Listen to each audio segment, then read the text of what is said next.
Polisi katika kaunti ya Nyandarua wanachunguza kisa ambapo mwanaume mwenye umri wa miaka 44 anaripotiwa kujitoa uhai katika mikono mwa polisi katika kituo cha polisi cha Torasha, Githioro katika eneo bunge la Kipepere. Inasemekana kuwa afisa aliyekuwa kwenye zamu alipotembelea seli alimpata akiwa maiti, na hivyo basi akiwa amefariki kwa kujinyonga kwa kutumia shati lake ambalo lilikuwa limefungwa kwenye mlango wa seli hiyo.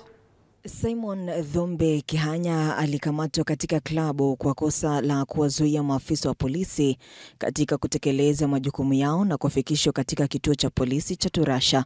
Polisi wamesema kuwa alionekana kuwa mlevi alipokamatwa. Mali pato Luigi amejinyongea. Mimi ni nimewahi fungiwa pale na hakuna hata kuku haiwezi kajinyongea hapo. Tumeishi kufungiwa hapo, tunajua hapo hata mali pa kuwekea kiberiti hakuna. So mimi naomba haki yangu ipatikane. Kwa mjibu wa kamanda wa maafisa wa polisi wa kaunti ndogo ya Kifeferi Bridget Kilonzo, uchunguzi umeanzishwa ambapo mamlaka ya polisi ya IPOA inafanya uchunguzi na afisa mmoja wa polisi ameandikisha taarifa yake.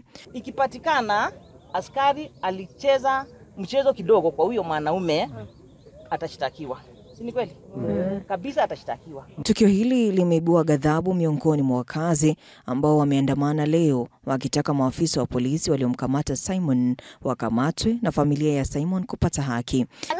Mwenye ako na kitu ndio anafuatwa ndio atoe kitu. Ukishikwa na uko na pesa unga ya mtoto, ukishikwa utoe hiyo pesa. Hili ni tukio la hivi punde katika seli za polisi, huku kukiwa na wasiwasi kuhusu usalama wa washukiwa wakiwa mikononi mwa maafisa wa polisi. Na kwingineko ni kwamba baraza la maaskofu